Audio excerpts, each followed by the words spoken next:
तो मैं आपका दोस्त एडवोकेट वीरेंद्र सिंह खुराना उपस्थित हूं आज एक नए विषय के साथ। आज हम जो चर्चा कर रहे हैं, जो इस समय ज्वलंत विषय है, उत्तराखंड समान नागरिक संहिता 2024, यूनिफॉर्म सिविल कोड उत्तराखंड 2024, जिसकी चर्चा है कि राज्य स्थापना दिवस यानी कि 9 नवंबर 2024 से पहले पहले राज्य में समान नागरिक संहिता उत्तराखंड 2024 लागू कर दी जाएगी। तो आज हम इस पे चर्चा करने जा रहे हैं कि क्रमवार क्या क्या किस किस समय हुआ, यह अधिनियम के लिए कब कमेटी का गठन किया गया, कब इसमें कमेटी ने रिपोर्ट सौंपी, प्रारंभिक एक चर्चा करने जा रहे हैं। उसके पश्चात हम और जो वीडियो आएंगी उसमें अधिनियम क्या है उस पर चर्चा करेंगे, लेकिन अधिनियम को हल्का सा टच करेंगे और धीरे धीरे, क्योंकि ऐसा ना हो कि अधिनियम एकदम लागू हो जाए किसी भी दिन। इनके 9 सितंबर का महीना चल रहा है, 9 नवंबर जो आपकी डेट है उससे पहले लागू होने का है। राज्य स्थापना दिवस से पहले अगर लागू होना है तो किसी भी दिन ये लागू हो जाएगा। तो कहीं पर भी ऐसा ना हो कि अधिनियम लागू हो जाए और हम उससे अछूते रह जाए। तो हमें इस पे एक वीडियो बनाने जा रहे हैं, एक श्रृंखला बनाने जा रहे हैं, जिसकी कड़ी में आज ये पहली वीडियो है। तो ये अधिनियम लागू क्यों हुआ, क्या इसका मकसद था? तो सीधा सा मतलब यह है कि जो हमारी सत्ताधीन जो इस समय उत्तराखंड में सरकार है, भारतीय जनता पार्टी की, पुष्कर धामी जी की जो सरकार है, उन्होंने चुनाव से पहले अपने घोषणा पत्र में घोषणा की थी कि यदि उत्तराखंड में भाजपा की सरकार बनती है तो वह समान नागरिक संहिता यूनिफॉर्म सिविल कोड को लेकर आएंगे। सरकार बनने के बाद 27 मई 2024 को एक कमेटी का गठन किया जाता है, जिसके चेयरमैन न्यायमूर्ति रंजन प्रकाश देसाई होते हैं। और ये 5 सदस्यीय कमेटी होती है, जिसमें 4 अन्य सदस्य होते हैं, आपके जस्टिस प्रमोद कोहली जी और पूर्व मुख्य सचिव जो रहे राज्य के शत्रुघ्न सिंह, और 2 एक सामाजिक कार्यकर्ता मनु गौड़, और एक आपकी दून विश्वविद्यालय की जो कुलपति हैं आपकी सुरेखा डंगवाल जी। ये 5 सदस्यीय कमेटी का गठन किया जाता है। 70 से अधिक लगभग 74 जो मीटिंग है कमेटी करती है, सुझाव आमंत्रित करते हैं, और 2 फरवरी 2024 को यह कमेटी अपनी 740 पेज की रिपोर्ट के साथ ये जो बिल का मसौदा है, जो ये ड्राफ्ट कमेटी है, वह मुख्यमंत्री श्री पुष्कर सिंह धामी को सौंपते हैं। 4 फरवरी 2024 को राज्य की कैबिनेट इस मसौदे को, इस बिल को अपनी मंजूरी प्रदान करती है, और उसके पश्चात 6 फरवरी 2024 को जो राज्य की जो विधानसभा है उसके पटल पर 6 फरवरी 2024 को रखा जाता है। 7 फरवरी 2024 को यह बिल पारित कर दिया जाता है राज्य की विधानसभा के द्वारा, और उसके पश्चात 28 फरवरी 2024 को महामहिम जो राज्यपाल हैं वह अपनी संस्तुति दे देते हैं, इसको स्वीकृति प्रदान कर देते हैं इस बिल को। चूंकि यह जो बिल है वो राज्य की समवर्ती सूची से संबंधित है, इसलिए इस पे राज्यपाल के स्वीकृति के साथ साथ महामहिम राष्ट्रपति की स्वीकृति की भी आवश्यकता थी, इसलिए यह महामहिम राष्ट्रपति के पास भेजा जाता है। और 13 मार्च 2024 को महामहिम राष्ट्रपति महोदय इस बिल को अपनी स्वीकृति प्रदान कर देते हैं। अब यह बिल जो है, जो इसका लागू होने का दिनांक दिया गया है, वह लागू होने का दिनांक तो अभी अब जो चर्चा की जा रही है कि 9 नवंबर 2024 से कभी भी पहले लागू कर दिया जाएगा।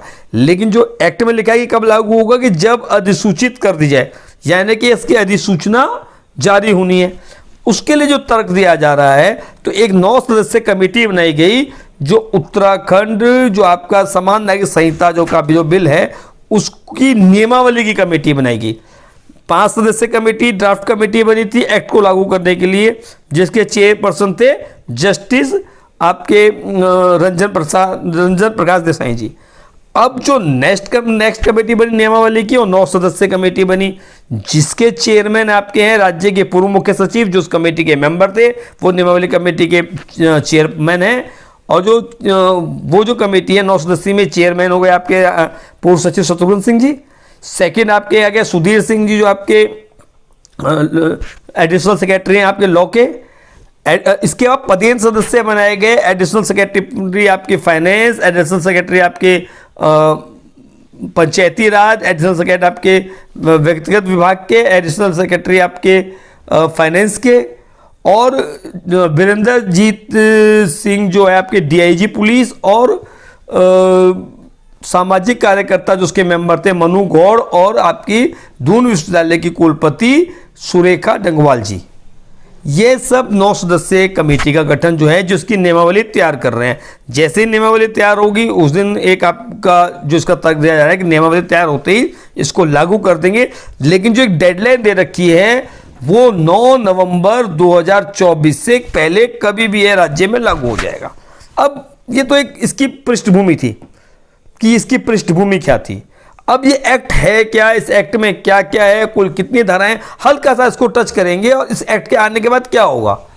देखिए, इसको एक्ट को आने के बाद सबके लिए समान नागरिक जो आपका है वह लागू हो जाएगा। जो इसके धारा 390 में भी कहा गया है कि इसमें क्या क्या निरसन होगा। एक तो इसमें निरसन हो जाएंगे जो भी इस एक्ट से असंगत बात करती होगी, बात जो भी, जैसे इसमें जो आपका अभी हम चर्चा करेंगे इसमें क्या क्या भाग बने हुए हैं। और उसके अलावा आपकी जो उत्तराखंड अनिवार्य विवाह रजिस्ट्रेशन अधिनियम है 2010 वो भी निश्चित हो जाएगा, क्योंकि विवाह का रजिस्ट्रेशन भी इसमें होना है और इसमें नई चीज जो जोड़ी गई है वो विवाह विच्छेद का रजिस्ट्रेशन को भी जोड़ा गया है। तो मोटी चर्चा करते हैं। जो आपका समान नागरिक संहिता यूनिफॉर्म सिविल कोड 2024 है उसमें कुल 4 भाग हैं। पहले प्रारंभिक है, उसके अलावा 4 भाग हैं जो भाग, और कुल जो धाराएं हैं वो जो धाराएं हैं 392 हैं और 7 अनुसूची हैं। ये मोटा मोटा इसका है। जो आपका प्रारंभिक है उसमें 1 से लेके 3 धाराएं हैं। जो आपका भाग 1 है उसमें 4 से लेके 48 कुल 45 धाराएं हैं आपके भाग 1 में, जिसका शीर्षक है विवाह और विवाह विच्छेद। यानी कि विवाह और विवाह विच्छेद दोनों को भाग 1 में लिया गया है। अगर जो हिंदू मैरिज एक्ट को पढ़ रहे हैं खाली उसमें देखेंगे तो हिंदू मैरिज एक्ट का पूरा पूरा भाग 1 में दे दिया गया है। लेकिन हिंदू मैरिज एक्ट तो सिर्फ हिंदू पे लागू हो रहा था, यह राज्य के सभी वर्गों पे समान रूप से लागू होगा। तो जो सिर्फ विवाह के संबंधित की कानून की जानकारी लेने जाते हैं भाग 1 उनके लिए सफिशिएंट है। लेकिन जो उत्तराधिकार संबंधी विषय को जानना चाहते हैं, यानी कि 45 धाराएं तो आपकी आगे आपके विवाह और विवाह विच्छेद से संबंधित। लेकिन जो लोग उसको आगे उत्तराधिकार से संबंधित कानून है, उत्तराधिकार से संबंधित कानून को ले लिया गया है भाग 2 में, जिसका शीर्षक है उत्तराधिकार सक्सेशन। और यही धारा सबसे ज्यादा बड़ी है क्योंकि इसमें 329 धाराएं हैं। धारा 49 से लेकर धारा 377 तक इसमें धाराएं दी गई हैं। 329 धाराएं इसमें, पहले प्रारंभ में 3 धाराएं, 45 धाराएं भाग 1 में, और भाग 2 में जो है, और भाग 1 में 7 चैप्टर में विभाजित है और भाग 2 भी 7 चैप्टर में विभाजित है। जब अलग अलग वीडियो लेंगे चैप्टर वाइज तो उसमें अध्ययन करेंगे कि भाग 1 में कौन कौन से चैप्टर हैं, भाग 2 में कौन कौन से चैप्टर हैं। सिर्फ यहाँ मोटा मोटा जो हम जानना चाह रहे हैं वह ये जानना चाह रहे हैं कि जो भाग 1 है उसमें 45 धाराएं हैं, भाग उसका शीर्षक है विवाह और विवाह विच्छेद। यानी कि विवाह और विवाह विच्छेद के संबंध में जानकारी चाहिए तो भाग 1 में। उत्तराधिकार से संबंधित धाराएं चाहिए, यानी कि उत्तराधिकार किसी भी धर्म का हो समान रूप से, अगर उसको आपको किसी को देखना है तो उसके लिए भाग 2 में जाना पड़ेगा। 329 धाराएं हैं, धारा 49 से धारा 370 तक है। अब भाग 3 जिसकी सबसे ज्यादा आलोचना एक बार के लिए की जा रही है वो है सहवासी संबंध। दोनों उसमें चैप्टर साथ साथ है, इसमें कोई चैप्टर नहीं है। कुल 12 धाराएं हैं, 378 से लेके 389 तक की इसमें 12 धाराएं हैं इसमें, जिसका शीर्षक है सहवासी संबंध यानी लिव इन रिलेशनशिप। तो इस भाग की कई जगह पे बड़ी आलोचना हो रही है। तो ये जो लिव इन रिलेशनशिप वाला आपका हिस्सा आ गया। और जो चौथा मिसलेनियस है उसमें सिर्फ 3 धाराएं हैं, और 390, 391, 392 ये आपके मिसलेनियस में आ गया है। तो कुल मिला के ये जो आपका मोटा मोटा इस जो एक्ट के बारे में है, जो प्रारंभिक एक हमें देखना है इसमें कि शुरू में इसकी क्या एक रूपरेखा सी है क्या है। अब हम धीरे धीरे जो आगे की वीडियो लेंगे उसमें क्या क्या भाग 1 में है, भाग 2 में, भाग 3 में, उसकी कुछ कुछ चैप्टर इतने बड़े हैं उनको अलग अलग वीडियो लानी पड़ेगी। और इसमें सबसे जो एक नई चीज़ जो है कि इसमें लिव इन रिलेशनशिप का तो पंजीकरण हो ही रहा है, विवाह का पंजीकरण भी अनिवार्य है, इसलिए वो अनिवार्य अधिनियम खत्म कर दिया जाएगा जिस दिन से एक्ट लागू होगा।